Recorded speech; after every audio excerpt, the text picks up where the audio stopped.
उत्तम, अति उत्तम, सर्वोत्तम।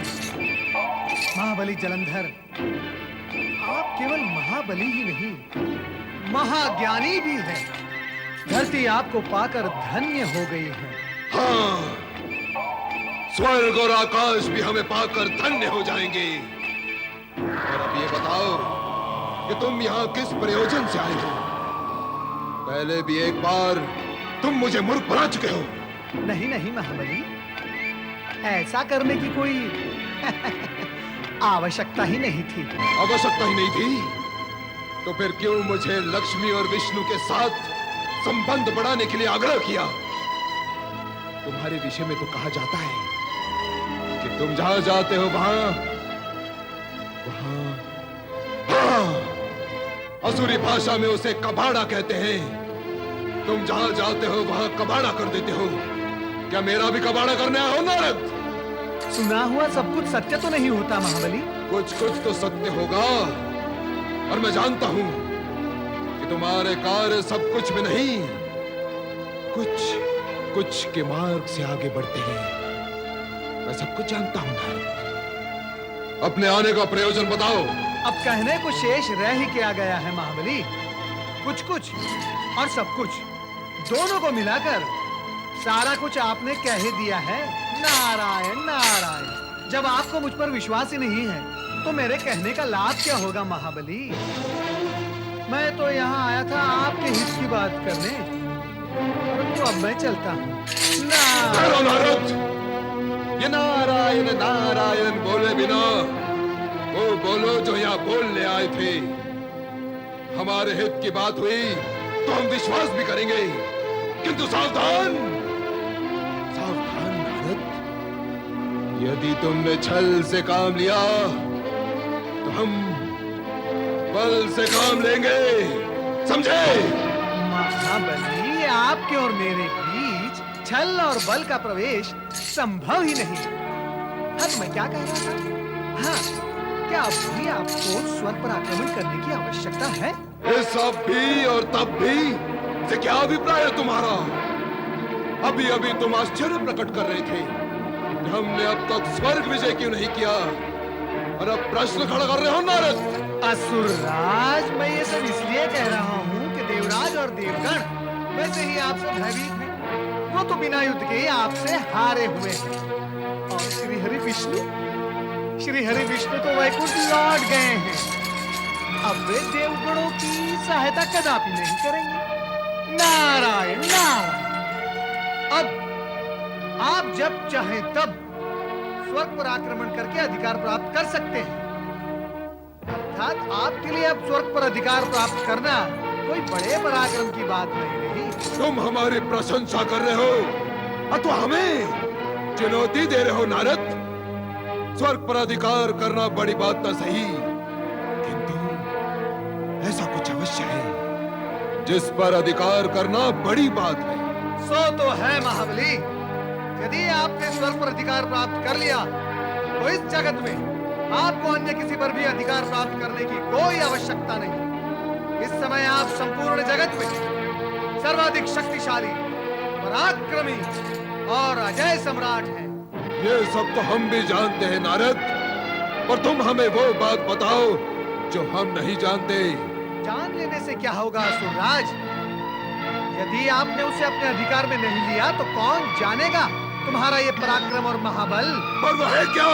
एक अनमोल रत्न है, रत्न। कैसा रत्न? कहाँ है वो रत्न? स्त्री रत्न, जगत का सर्वश्रेष्ठ स्त्री रत्न। एक ऐसा स्त्री रत्न जिसे प्राप्त करने के पश्चात कुछ भी प्राप्त करने की इच्छा शेष नहीं रहती।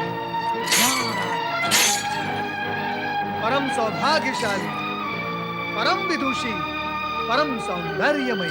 नारद, बताते क्यों नहीं? कौन है वो स्त्री रत्न? वो कहाँ रहती है? ऊंचे स्तर के प्राणी ऊंचाई पर रहते हैं महाबली, और ये परम सुंदरी भी ऊंचाई पर रहती है। जन साधारण को वहां पहुंचना तो संभव ही नहीं। हम पहुंचेंगे वहां, पर तुम बताओ तो कि वो है कौन? यदि आप वहां तक पहुंच गए महाबली, तो त्रिलोक की संपूर्ण संपदा, ऐश्वर्य और वैभव आप तक पहुंच जाएगा। स्त्री रत्न को प्राप्त करने के पश्चात आप इतने शक्तिशाली हो जाएंगे कि जगत की समस्त शक्तियां आपके सम्मुख नतमस्तक हो जाएंगी। पर नारद, ये तभी हो सकेगा जब हम उस स्त्री रत्न को प्राप्त कर लेंगे, और उसे हम तभी प्राप्त कर सकते हैं जब तुम हमें ये बताओ कि वो है कौन। वो कौन है? वो कौन है ये कहने के लिए मेरे पास न शब्द है न वाणी है। मैं केवल इतना कह सकता हूँ महाबली कि वो सौंदर्य और शक्ति की प्रतिमूर्ति है। अप्सरा यदि उसे छू ले तो वो मैली हो जाए। सत्य को यदि आप दृष्टता ना समझे तो आपसे क्षमा मांगे बिना मैं आपसे ये कहूंगा कि महारानी वृंदा यदि उसके सम्मुख खड़ी हो जाए तो दासी लगेगी। महाबली, उसका सौंदर्य शब्द से परे है। वो है कौन? क्या नाम है उसका? शिव संगिनी पार्वती कैलाश पर रहती है। उस भभूतधारी, सर्पधारी, चर्मधारी शिव के साथ नारायण यदि वो आपके साथ रहती तो शक्ति और सौंदर्य के साथ शोभायमान भी होती।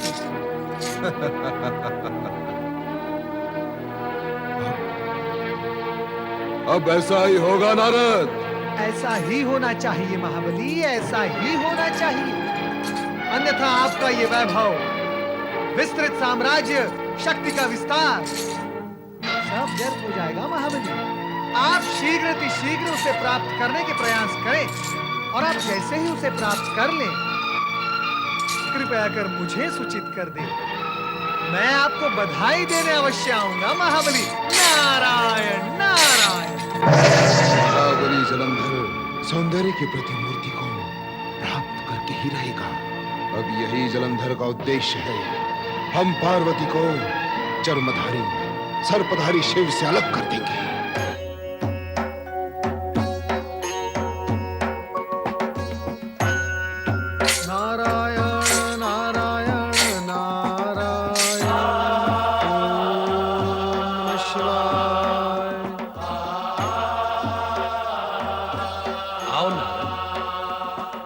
क्या कर रहा है? क्या कहूँ भगवान, मैं स्वयं को अपनी ही दृष्टि में गिरा कर आ रहा हूँ। क्यों? हे भोलेनाथ, आपने मेरी इच्छा के विरुद्ध मुझसे कार्य करवाकर मुझे अपनी ही दृष्टि में लज्जित कर दिया है। प्रभु, इस अपराध भाव को लेकर मैं कहाँ जाऊं? इस अपराध भाव से मैं कैसे मुक्त हो पाऊंगा? प्रभु, मैं कैसे मुक्त हो पाऊंगा? रह कर जब मुझे स्मरण होता है कि उस जलंधर को भ्रमित करने के लिए मैंने माता पार्वती के विषय में बहुत कुछ अनर्गल कहा है, तो स्मरण करके मेरा मन ग्लानि और दुख से भर उठता है। प्रभु, मुझे क्षमा करें। नारद, ज्ञानी होकर भी अज्ञानियों की भांति आचरण करने की क्या आवश्यकता है? तुमने जो कुछ भी किया, कहा, स्वेच्छा से नहीं, हमारे आदेश से किया। तुम ये भी भली भांति जानते हो कि हमने जो प्रेरणा दी और प्रेरित होकर तुमने जो किया, उसके मूल में लोकहित ही है। उग्र प्रवृत्ति का जलंधर अधिक समय तक जीवित रहेगा तो निर्दोष प्राणियों को पीड़ित करेगा। उसके विनाश के आयोजन में ही हम दोनों संलग्न हुए हैं। किंतु जलंधर के विनाश के लिए माता पार्वती के नाम का दुरुपयोग करना क्या आवश्यक था भोलेनाथ? इससे पार्वती के नाम को कुछ भी दोष नहीं लगता नारद, किंतु जलंधर जैसे महापातकों को मृत्यु की दिशा दिखाने के निमित्त अकल्पनीय आयोजन भी करने पड़ते हैं। ऐसे में इनकी अनैतिकता इनसे नीति विरुद्ध कार्य करवाकर मृत्यु की ओर धकेल देती है। हाँ भोलेश्वर, अकाल मृत्यु के कुएं की ओर अनैतिकता के मार्ग से होकर ही जाना पड़ता है। वही तो किया गया है नारद। हे त्रिकालदर्शी, आपकी लीला अपरंपार तो है ही, आश्चर्यकारी और कल्पनातीत भी है। जिस चमत्कारिक ढंग से आप अपनी लीला रचाते हैं, उसी अद्भुत ढंग से आप उसे समेट भी लेते हैं। नारायण नारायण। भोलेनाथ, अब तो भगवान विष्णु और माता लक्ष्मी जलंधर के अतिथि नहीं हैं, अर्थात अब जलंधर के भाग्य कक्ष में अशुभ ग्रह प्रवेश कर चुके हैं। हाँ नारद, लक्ष्मी और विष्णु का वहां अतिथि बनना, तत्पश्चात वहां से अदृश्य हो जाना, यह सब पूर्व निर्धारित था। ओम नमः शिवाय। सर्वत्र भोलेनाथ की ही लीला है, चाहे जलंधर हो या सती वृंदा। नारायण नारायण।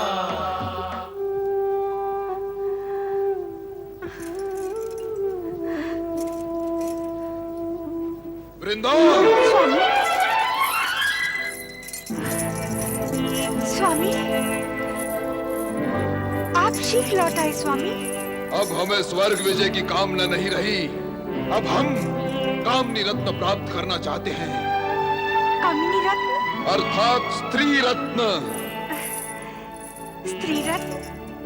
वो तो आपके पास है, स्वयं आप ही ऐसा कहते रहे हैं। हम तुम्हारे स्थान पर एक नवीन स्त्री रत्न लाएंगे।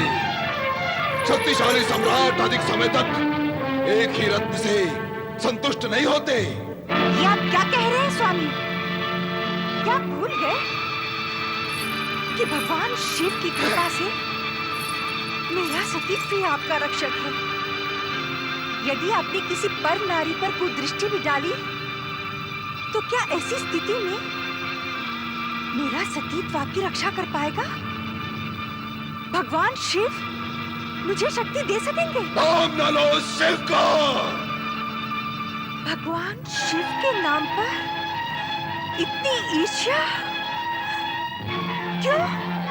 इसलिए कि तुम्हारे स्थान पर जिस रत्न को मैं लाना चाहता हूँ, वो शिव की पत्नी पार्वती ही है। शिव शिव शिव, जगत की सर्वश्रेष्ठ सुंदरी पार्वती अब हमारे महल की शोभा बनेगी। हाँ। क्या बोल रहे हैं? क्यों बोल रहे हैं ऐसा? आपकी वाणी साथ कैसे दे रही है ऐसे पापपूर्ण शब्द मुख से निकालने के लिए? अरे वे तो शिवा है, शिवा जगत माता, जगत जननी, जगदम्बा है। उनके विषय में ऐसी अशोभनीय बात सोचने वाले को तो नर्क में भी स्थान नहीं मिलता। तुम्हें किसने कहा कि हमें नर्क में स्थान चाहिए? नहीं चाहिए। इसलिए तो पार्वती को अपने राजमहल की रानी बनाएंगे हम। परिणाम का भय नहीं है आपको? जिन्हें परिणाम का भय होता है वो जीवन को भोग ही नहीं सकते। नहीं स्वामी, मैं ये पाप आपको करने नहीं दूंगी, नहीं करने दूंगी। सावधान वृंदा, सावधान। यदि तुमने हमारे मार्ग में बाधा बनने की चेष्टा की अथवा पार्वती और हमारे बीच आने का प्रयत्न भी किया, तो हम तुम्हें समाप्त कर देंगे।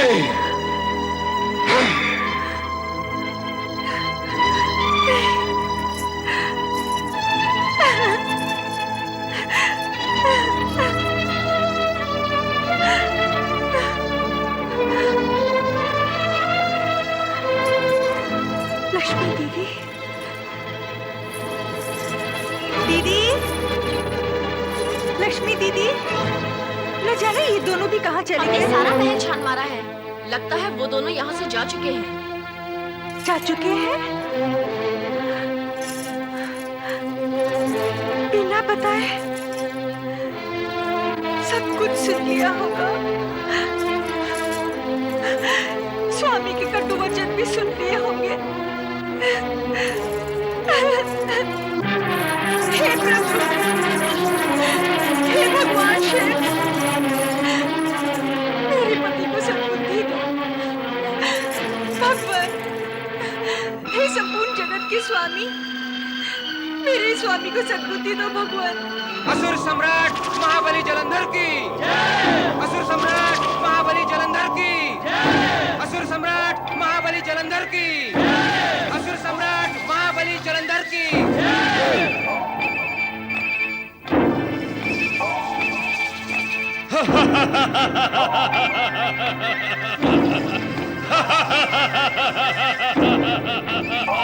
तुम आ गए राहु। हम तुम्हारी प्रतीक्षा कर रहे थे। मुझे किस लिए बुलाया महाबली? राहु, जब कार्य विशेष हो और अन्य कोई इसे करने में असमर्थ हो, तब तुम्हें ही याद करना पड़ता है। आज्ञा करे महाबली, मुझे क्या कार्य करना है? आज्ञा तो हम कर देंगे, किंतु तुम्हें उसका पालन भी करना होगा। असुरराज, आपकी आज्ञा का उल्लंघन करने का मैं कैसे दुस्साहस कर सकता हूँ? तो कैलाशवासी शिव से जाकर कहो कि वो अपनी सुंदर और रूपवती पत्नी पार्वती हमें सौंप दे। असुरराज, ऐसा करना उचित नहीं होगा। सावधान रहो। हमें उचित अनुचित का ज्ञान देने का दुस्साहस स्वयं गुरु शुक्राचार्य भी नहीं कर सकते। तो फिर तुम क्यों अपने शत्रु बनना चाहते हो? किंतु महाबली, भय लगता है राहु, भयभीत हो गए। महाबली, कामदेव ने केवल काम उत्पन्न करने की चेष्टा की थी तो शिव ने अपना तीसरा नेत्र खोलकर उसे भस्म कर दिया था। कामदेव की भस्म तो उसकी पत्नी रति को प्राप्त हो गई थी, किंतु मैं उसे पत्नी को सौंपने की बात कहूंगा तो क्या मेरी भस्म भी किसी को प्राप्त हो सकेगी? राहु, कायल, भयभीत होकर अन्य असुरों को भी भयभीत कर रहा है तो? महाबली, शिव के सम्मुख शुभ और अशुभ बात करने में किसे भय नहीं लगता। फिर वे हम असुरों के पूज्य भी तो हैं, क्या उनके सम्मुख जाकर ऐसा करना? आप बंद कर और सुन, कि अभी तक तेरा केवल शीश शेष है। यदि तूने हमारी आज्ञा न मानी तो हम इसे खंडित कर समुद्र में फेंक देंगे। कैलाश पर शिव के सामने जाने से तेरे विनाश की केवल संभावना है, पर न जाने से तेरा विनाश निश्चित है। अब बोल, तू आ जाएगा अथवा नहीं? बोल। जाऊंगा महाबली, अवश्य जाऊंगा। जाता हूँ, जा रहा हूँ असुरराज। बुद्धिहीन जलंधर स्वर्ग पर आक्रमण करने का विचार कर रहा है। ये तो अत्यंत दुखद स्थिति है। अब क्या होगा स्वामी? मैं भी वही सोच रहा हूँ देवी शची, जो तुमने कहा। सोचने से क्या होगा, उपाय करना होगा। क्या उपाय करूं? बताओ, क्या किया जा सकता है? स्वामी सुनिए।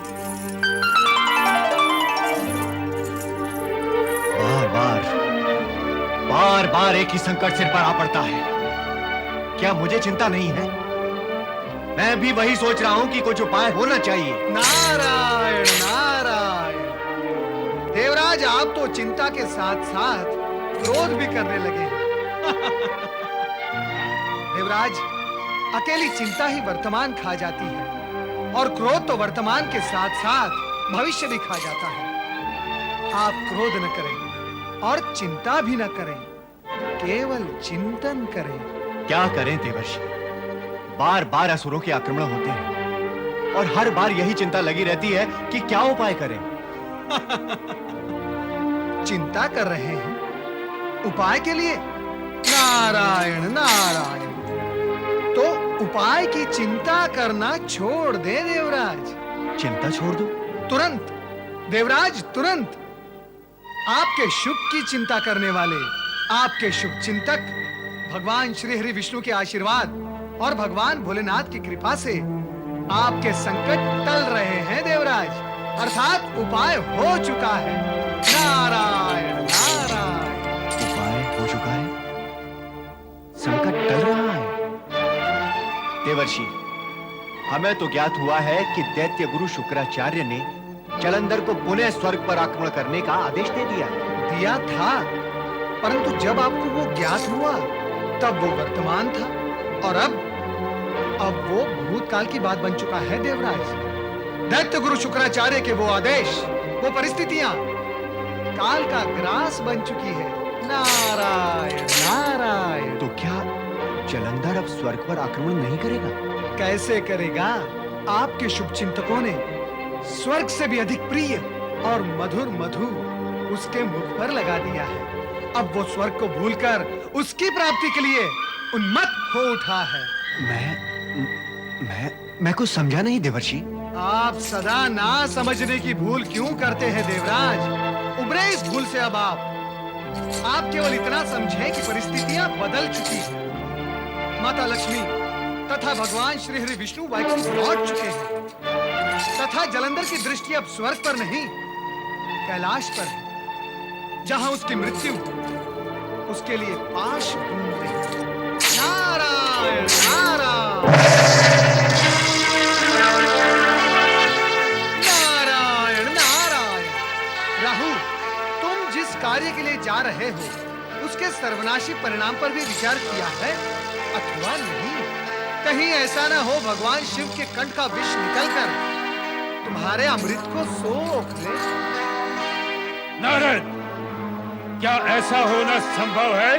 भगवान भोलेनाथ के लिए असंभव क्या है राहु? और फिर विधाता ने सृष्टि के आरंभ में ही दुष्टता और दुर्भावना का परिणाम विनाश ही लिख दिया था। सत्य कहो नारद, कहीं सर्वनाशी कामना का बीज दैत्यराज के मन में तुमने तो नहीं बोया? अरे राहु, क्या तुम्हें इतना भी ज्ञान नहीं? नारद यदि किसी के मन में बोएगा तो वो निर्माणकारी और कल्याणकारी बीज ही बोएगा। परंतु असुर का मन तो बंजर धरती जैसा होता है। महानिर्माणकारी अथवा कल्याणकारी बीज बोना अर्थात व्यर्थ करना है। वैसे भी जो पूर्व निर्धारित है उसे टालना न तुम्हारे वश में है न मेरे वश में। अर्थात आगे बढ़ो। नारायण नारायण। ओम नमः शिवाय। ओम नमः शिवाय। ओम नमः शिवाय। हे देवादिदेव शिव शंकर, हे भोलेनाथ, हे विद्याहारी भगवान शिव, मेरी विपदा हरो भगवान। मैं आपकी शरण में आई हूँ। मेरे स्वामी को सद्बुद्धि दो भगवान। मेरी स्वामी को सद्बुद्धि दो देवेश्वर। उनको कुमार्ग पर बढ़ने से रोको, उन्हें रोको। वृंदा, बंद करो हमारे शत्रु शिव की आराधना। ये तुम्हारा कुछ भी भला नहीं कर सकता। नहीं स्वामी, ऐसे अपशब्द अपने मुख से न निकाले। किसी के प्रति किया गया अपमान पीड़ा का रूप धारण करके बहुत पीड़ित करता है। विश्वेश्वर शिव को अपना शत्रु समझने वाले का कोई भी मित्र शेष नहीं रह जाता। उसका अंत अत्यंत दुखद होता है। मैं आपकी पत्नी नहीं चाहती कि अपने स्वामी को दुखद स्थिति में देखूं। इसीलिए आप शिवद्रोही न बने। आप शिवद्रोही न बने स्वामी। शिवद्रोही? शिव शिव मैं शिवद्रोही न बनूं, पर तू पतिद्रोही बनने के लिए तैयार है। मेरा शिवद्रोही बनना तुझे अच्छा नहीं लगता, तो क्या तेरा पतिद्रोही बनना मुझे सहन होगा? मेरे विरुद्ध जाकर तूने हमारी महारानी बने रहने का अधिकार भी खो दिया है वृंदा। अब मैं हिमालय पुत्री पार्वती को अपनी महारानी बनाऊंगा। बस करो। माता पार्वती के प्रति ऐसी मलिन भावना दिखाकर उनके प्रति ऐसी अशुद्ध विचार रखकर सर्वनाश के समीप क्यों जाना चाहते हो? कौन करेगा मेरा सर्वनाश? जो सभी का सर्वनाश का कारण है, उस जलंधर का सर्वनाश कौन करेगा? शिव। अहंकार प्राणी की बुद्धि हर लेता है। बुद्धिहीन प्राणी की वाणी संयत नहीं रहती। वो अपनी सीमित शक्ति को असीमित समझने लगता है, किंतु असीमित शक्ति के अधिकारी तो केवल भगवान शिव ही है। भगवान शिव शीघ्र ही तुझे शिव के शक्ति का ज्ञान हो जाएगा जब पार्वती हमारे पार्श में आकर बैठेगी। हे विधाता, ये धरती भाग क्यों नहीं जाती? ये धरती भाग जाए और मैं इसमें समा जाऊं। मेरा मार्ग अवरुद्ध न हो, इसलिए ऐसा कुछ तो तुम्हें करना ही होगा। किंतु मेरे विवाह के शुभ अवसर पर ऐसा शुभ कार्य न करना। पार्वती के साथ मेरा विवाह हो जाने के बाद जो इच्छा हो कर लेना। मत भूलो महाबली कि मैं भी असुर राज काल नेमी की पुत्री हूँ। अपने अधिकार और स्वाभिमान को आहत नहीं होने दूंगी। क्या करोगी तुम?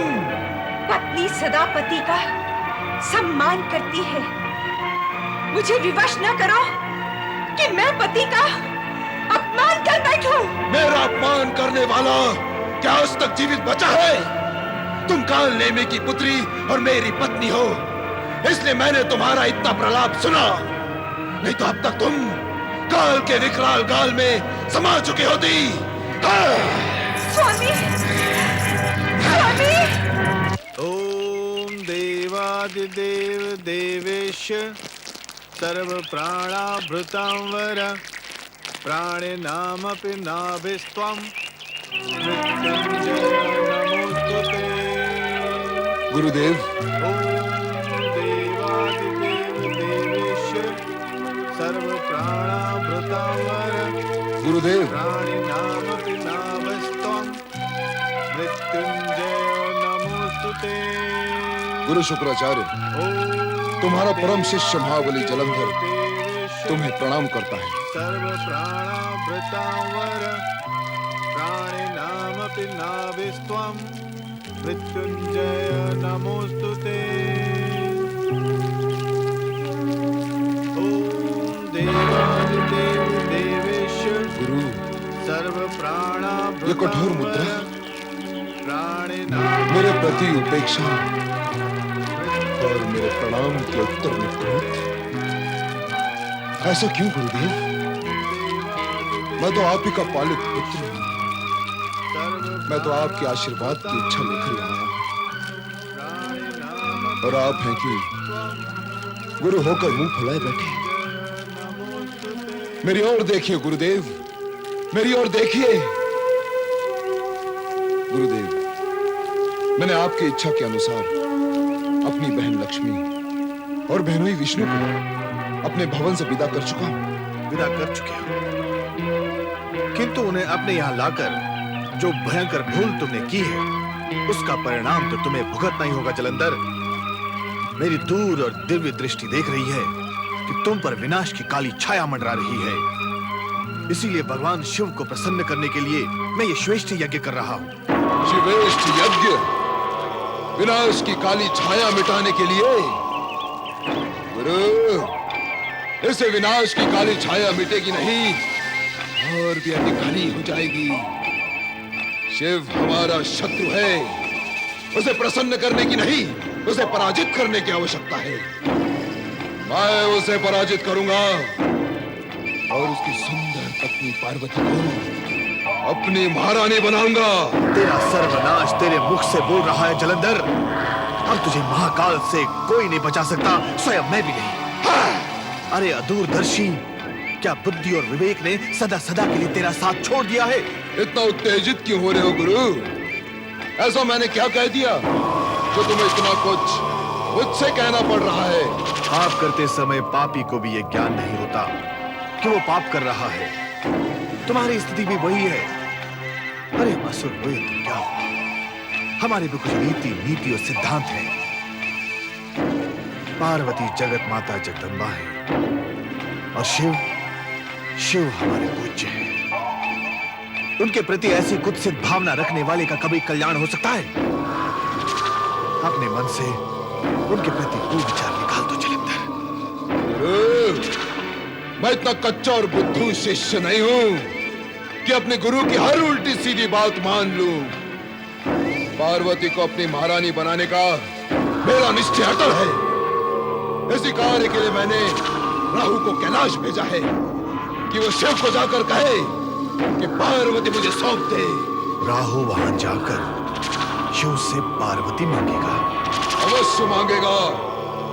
और यदि शिव ने सीधे सीधे मेरा प्रस्ताव स्वीकार नहीं किया और पार्वती को मुझे सौंप नहीं दिया, तो मैं कैलाश पर आक्रमण करके पार्वती का बलपूर्वक अपहरण कर लाऊंगा। बस जलंधर बस, अब और अधिक नहीं सुना जाता। अपनी मनमानी को नियंत्रण में रख, अपनी इच्छा और कामना पर भी नियंत्रण रख जलंधर।